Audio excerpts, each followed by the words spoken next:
নমস্কার, দেশ বিদেশ থেকে যে যেখান থেকে আজকের এই প্রতিবেদন দেখছেন সবাইকে আন্তরিক প্রীতি ও শুভেচ্ছা। The farming master YouTube channel ও ফেসবুক পেজের পক্ষ থেকে আমি মনি কুমার বিশ্বাস। তো প্রিয় দর্শক, দেখতেই পাচ্ছেন যে আমরা আজকে একটা ডেয়ারি ফার্মের চলে এসেছি। আমার পিছনে দেখতে পাচ্ছেন সারি সারি বাঁধা আছে, মোটামুটি 20 থেকে 25 লিটার, এমনকি কিছু কিছু গরু 30 লিটারও দুধ হয়। এইরকম কিছু গরু আমার সামনে বা আমার পিছনে বাঁধা রয়েছে।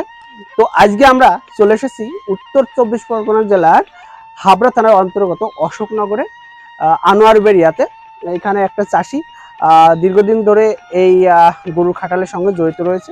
তো আজকে আমরা জেনে নেব যে যারা নতুনভাবে ভাবছেন যে একটা গরু খাটাল করবেন বা দু একটা গরু কিনে আপনি দুধের জন্য কিনবেন এবং সেখান থেকে দুধ উৎপাদন করে সেগুলো বিক্রি করে একটা স্বাবলম্বী হবেন, তো কোন জাতের গরু আপনি কিনবেন এবং কোন জাতের গরু থেকে বেশি পরিমাণ দুধ পাওয়া যায় এবং কি কি খাবার ম্যানেজমেন্ট, ওষুধ ম্যানেজমেন্ট করা যায় যাতে দুধটা একটু বেশি পাওয়া যায় এবং দুধের রেট কেমন আছে, কোথায় বিক্রি করলে বেশি রেট পাওয়া যায়, সেসব তথ্য নিয়ে আলোচনা হবে। তো আজকে আমরা এই ফার্মের যে মালিক রয়েছেন তাকে আমরা ডেকে নেব। তা চলুন দেখে নিই। তো আবার অনেকদিন পর আসলাম। অবশ্যই। এটা কি আপনার নতুন ফার্ম? হ্যাঁ, এটা আমার নতুন ফার্ম বলতে আমার তো টোটাল দুটো ফার্ম রয়েছে। একটা তো আগে আপনাদের দেখিয়েছি যেটা আমার হাবড়াতে রয়েছে, আর এটা হাবড়াতে খুব কাছাকাছি আরেকটা প্লেসের নতুন করা হয়েছে, এটা হচ্ছে অশোকনগরে। তো বেসিক্যালি এই গরুর বিজনেসটা আমার দীর্ঘ 5 বছর হয়ে গেল এবং এর আগে তো আপনি দেখেছেন আমাকে ছাগলটা আমার 10 বছর। তো যেহেতু ছাগলের মার্কেট এখন অনেকটাই ডাউন, তো সেই কারণে গরুর বিজনেসটায় বর্তমানে আমি রয়েছি এবং বর্তমানে গরুর ব্যাপক চাহিদা রয়েছে। তার সাথে সাথে দেখা যাচ্ছে কি দুধেরও একটা ডিমান্ড যত দিন যাচ্ছে তত বাড়ছে, সেই কারণেই এই বিজনেসটায় বেসিক্যালি আসা। আচ্ছা, তো প্রিয় দর্শক, আজকে আমরা জেনে নেব, কারণ আমি আগেই বলেছি যে আজকের এই পুরো প্রতিবেদন থাকবে যে আপনি কোন জাতের গরু নিয়ে একটা ডেয়ারি ফার্ম গড়ে তুলতে পারেন। আর তারপর থাকছে, তো দাদা আমাকে একটু বলবেন যে যারা নতুন চাষিরা রয়েছে তারা ভাবছে যে আমি একটা ডেয়ারি ফার্ম করব, কারণ সচরাচর আমরা সবাই জানি যে গরু আজকে কিনলে কাল থেকে ইনকাম করা যায়, হ্যাঁ তাই না? কারণ আজ এবং গরু থেকে একাধিক ভাবে ইনকাম করা যায়, অবশ্যই, তাই না? যেমন দুধ থেকে ইনকাম করা যেতে পারে, তারপর বাছুর থেকে ইনকাম করা যেতে পারে এবং গরুর যে বীজটা রয়েছে বা গোবর রয়েছে সেখান থেকে একটা টাকা ইনকাম করা যেতে পারে। এখান থেকে একটা বায়োগ্যাস প্ল্যান্ট তৈরি করা যেতে পারে ঘরে, আর বিভিন্ন বহুমুখী উপকার রয়েছে। সচরাচর আমরা প্রথমে ভেবে নিই যে কোন জাতের গরু নিয়ে শুরু করব যাতে দুধটা বেশি পাওয়া যায়। দেখেন, গরু যদি আমি বলবো যে যারা নিউ কামার, ঠিক আছে, যদি নিউ কামার যারা আছে তারা বেসিক্যালি কম দুধের নিয়ে স্টার্ট করতে পারে ফার্স্ট টাইম। কারণ 10 থেকে 12, 15, 18 এইগুলি হচ্ছে যারা নতুন শুরু করবে, নতুন ফার্ম করবে, ঠিক আছে। এবং যারা অলরেডি গরু পালছে, মানে দু একটা পেলেছে বা একবার তাদের এক্সপিরিয়েন্স রয়েছে, তাদের জন্য আমি বড় গরু সাজেস্ট করব।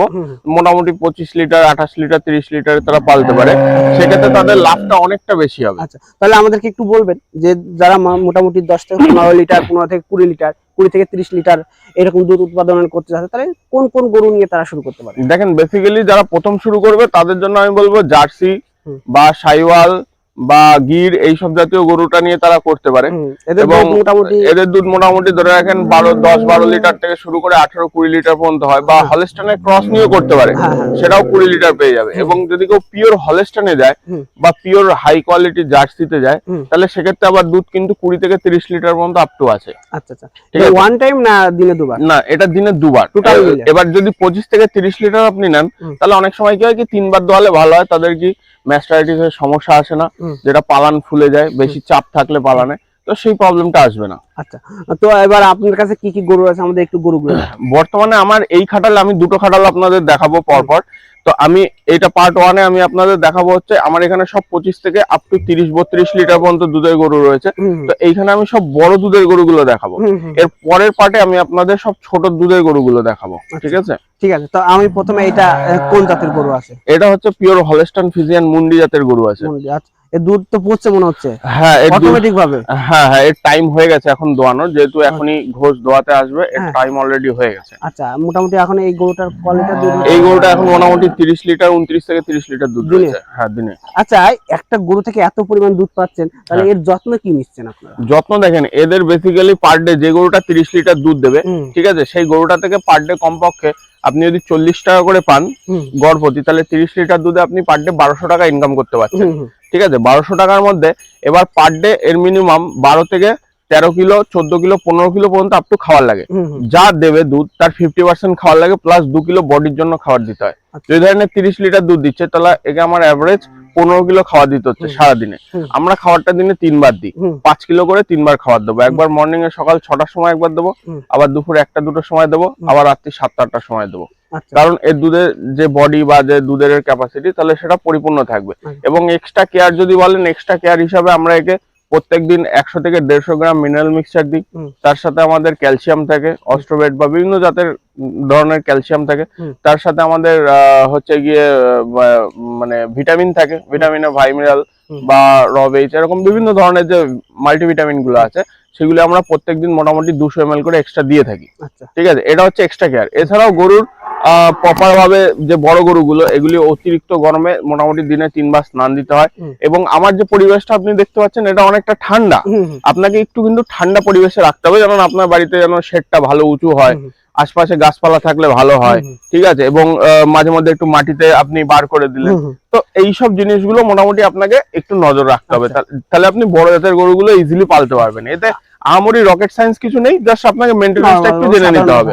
আর যে গরুটা দেখলাম আমরা, এই গরুটার বয়স কত এবং কবার? এই গরুটা আপনার সেকেন্ড টাইম, ফার্স্ট টাইম দিয়েছে, আবার সেকেন্ড টাইম। আচ্ছা, আর এটা আমরা কি দেখবো? এটা একই সব তো মনে হচ্ছে একই জাতের? হ্যাঁ, ওভারঅল সব এক আছে। এর মধ্যে বেশি হলস্টাইন ফ্রিজিয়ান আছে এবং একটা দুটো জার্সি আছে। এগুলো কি পিওর নাকি? হ্যাঁ, পিওর ম্যাক্সিমাম এখানে সব পিওরে আছে, কারণ এত হাই মিল্কিং এ এটা ক্রসে দেওয়া সম্ভব হয় না। ক্রসে ম্যাক্সিমাম 20 পর্যন্ত আসবে। আর আপনি যখনই 22, 25, 28, 30 চলে যাবেন, তখন সেগুলি বেশিরভাগ পিওর কোয়ালিটি হচ্ছে। পার ডে কত লিটার দুধ হচ্ছে আমার এখানে টোটাল? আপনি যদি একটু মানে দর্শকদের দেখান, এখানে 7টা টোটাল গরু আছে। এই ঘাটালে আমি 7টা গরুই রাখি, আমার 7টা গরুরই সিট আছে। কিন্তু 7টা গরু থেকে আমি অন অ্যান অ্যাভারেজ মোটামুটি ডেইলি 200 লিটার দুধ পাই। 200 লিটার? হ্যাঁ, 210 লিটার, কিন্তু ওটা 200 লিটার আছে, কারণ কোনো গরু একদিন 2 লিটার কম করে, কোনো গরু 1 লিটার বেশি করলো, বা কোনো এভারেজ একটা যেটা থাকে সেটা হচ্ছে এভারেজ 200 লিটার দুধ থাকে পার ডে। 200। আচ্ছা, এই যে একটা গরু দেখতে পাচ্ছি কালো, এগুলো তো সাদা কালো মিশ্রণ, কিন্তু এটাও হালকা একটু সাদা রয়েছে, আর অধিকাংশ কালো। এই গরুটার বয়স কত? এই গরুটা হচ্ছে আপনার দ্বিতীয় বিয়ান, মানে সেকেন্ড ল্যাকটেশন। আচ্ছা, এটা কোন জাতের গরু আছে? এটা হচ্ছে আপনার 80% জার্সি আছে এবং এর মধ্যে 15% হলস্টাইন রয়েছে। কি পরিমাণ দুধ দিচ্ছে এখন? এটা বর্তমানে 28 লিটার দুধ দিচ্ছে। 28 লিটার দুধ দিচ্ছে। হ্যাঁ। আচ্ছা, এই যে এত বেশি দুধ দিচ্ছে, রোগ আক্রান্ত তো হতে পারে? দেখেন, রোগ আক্রান্ত এটা হচ্ছে একটা ডিজিজ ম্যানেজমেন্ট, যেটা আপনাকে ফার্মে রাখতে হবে। এটা খুব শর্ট এন্ড সিম্পল, যেটা আমি বলে দিই। প্রত্যেকটা এই যে গরুগুলো, এই গরুগুলো আমার ফিক্স থাকে, তো এইগুলিকে প্রত্যেক বছরে একটা করে ভ্যাকসিন করতে হয়, সেটা হচ্ছে এফএমডি, সেটা সবাই জানে। এছাড়াও গরুগুলোকে টাইম টু টাইম ডিওয়ার্মিং, আমি প্রত্যেক 3 থেকে 5 মাসে একবার করে ডিওয়ার্মিং করাই গরুগুলোকে।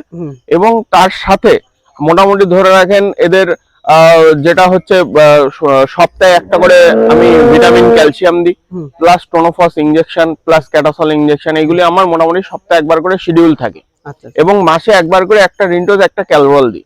এতে কি হয়, গরু ক্যালসিয়াম, ভিটামিন, মিনারেলস এগুলি সব পরিপূর্ণ প্রত্যেক মাসে থাকলে গরু কিন্তু কোনো রোগবালাই আসবে না। তার সাথে সাথে আপনাকে মেন যেটা নজর রাখতে হবে, সেটা হচ্ছে মাছি।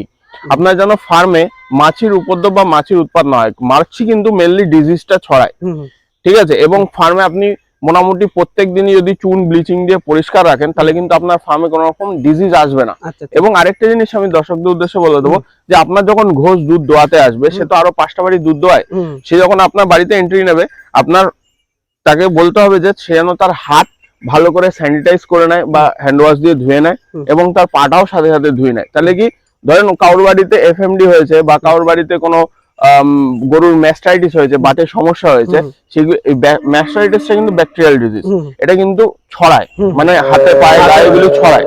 তো এই জিনিসটা যদি আপনি প্রিভেন্ট করতে পারেন, ধরেন তার বাড়িতে হয়েছে, আপনার বাড়িতে এটা এসে যখন আপনার গরুকে দেওয়া হবে, আপনার গরুও হতে পারে। তো আপনি যদি সে হাত ধুয়ে বা ভালো করে পরিষ্কার করে এসে যদি আপনার গরুর কাছে আসে, তাহলে কিন্তু ডিজিজটা স্প্রেড হবে না। তো এই কারণেই গরুগুলো ডিজিজটা আসে। এবং তার থেকে সব থেকে একটা মেন কথা আমি আপনাদের বলবো, সেটা হচ্ছে আমার এই গরুগুলো কিন্তু সব ওয়েস্ট বেঙ্গল, মানে লোকাল থেকে কালেকশন করা। ঠিক আছে, এবার আপনি যদি বাইরে থেকে গরু আনেন, এই কথাটা কিন্তু দর্শকরা খুব ভালো করে মন দিয়ে শুনবেন, এটা কিন্তু একটা ইম্পর্টেন্ট কথা, যে আপনি যদি বাইরে থেকে গরু আনেন, মানে বিহার, পাঞ্জাব বা বাইরে থেকে গরু আনেন, সেই গরুগুলো আনলে কিন্তু আমাদের ওয়েস্ট বেঙ্গলে এসেই প্রথমে চট করে শুট করবে না। সেগুলি বিভিন্ন রকম ডিজিজে আক্রান্ত হবে। ফার্স্টে তার এফএমডি আসতে পারে, বা তার ব্লাড, মানে ইউরিন থেকে ব্লাড আসতে পারে। ঠিক আছে, এবং অনেক সময় এফএমডি হয়ে যায়, অনেক সময় আরো বিভিন্ন রকম ডিজিজ হয়ে যায়। অনেক সময় এক্ষেত্রে কি হয়, আমি বহু জায়গায় দেখেছি গরু অনেক সময় ডেডও হয়ে যায়। তো এই জিনিস সব থেকে মাথায় রাখতে হবে যে বাইরে থেকে যে গরুটা আসছে সেই গরুটাকে কিন্তু আমাকে সঙ্গে সঙ্গে নেওয়া যাবে না। আমার যে গরুগুলো এগুলো কিন্তু প্রত্যেকটা এই ওয়েদারে 1 থেকে 1.5 বছর থেকেছে, তারপর আমি এইগুলোকে কালেকশন করেছি। এবং যারা ফার্ম করবেন আমি তাদের ক্ষেত্রে একটাই কথা বলবো যে এই জিনিসটা যেন মানে আপনি নজর রাখেন। আপনারা এত বড় গরু, তাই না, ব্রিডিংটা কি সিস্টেমে করেন? আমাদের প্রত্যেকটা গরু এআই হয়, আর্টিফিশিয়াল ইনসেমিনেশন যেটাকে বলা হয়। তো আমরা ভালো প্রজাতির মানে যে বাইরের বিভিন্ন রকম বীজ আছে, যেমন আপনার ধরে রাখেন কয়েকটা যেগুলি ডাক্তারদের সাথে আপনি পরামর্শ বা আলোচনা করলে বলতে পারবেন যে ভালো কোম্পানির ফিমেল বীজ এখন পাওয়া যায়, ঠিক আছে। সেই ফিমেল বীজ যদি আপনি দেন তাহলে আপনার গরুর কিন্তু ভালো কোয়ালিটির বাচ্চা আসবে, যারা মোটামুটি ফার্স্ট ল্যাকটেশন মানে প্রথমবারেই মোটামুটি 20 থেকে 22-25 লিটার দুধের ক্যাপাসিটি থাকে। আচ্ছা, এটা মোটামুটি কতটা দুধ দিচ্ছে? এটা এখন মোটামুটি ধরে রাখেন 32 লিটার দুধ ছিল, গরমের জন্য কমে গেছে, মোটামুটি এখন 28-29 লিটারের হচ্ছে এখন। আচ্ছা, তো দাদা একটু বলবেন যে আপনার এখানে যে গরুগুলো দেখছি মানে খুব ভালো লাগছে। অনেকের একটা ইচ্ছা পোষণ করতে পারে, দাদা আমি কোথাও ধরনের একটা গরু খাটাল করব, এরকম কিন্তু ইচ্ছা পোষণ করতে পারে, এটা শখ আসতেই পারে। একটু বাজার রেট বলবেন যে এরকম একটা গরু যদি 2 বছর বা 1 বছরের গরু যেগুলো একবার বাচ্চা দিয়েছে বা নতুন বাচ্চা, মানে সেইগুলোর একটা কেমন একটা আনুমানিক দাম হতে পারে? দেখেন বেসিক্যালি এই যে গরুগুলো না, এগুলি এখন যদি আপনি বিহার থেকে আনতে যান, গরুর লিটার প্রতি 4000 টাকা পেয়ে যাবেন।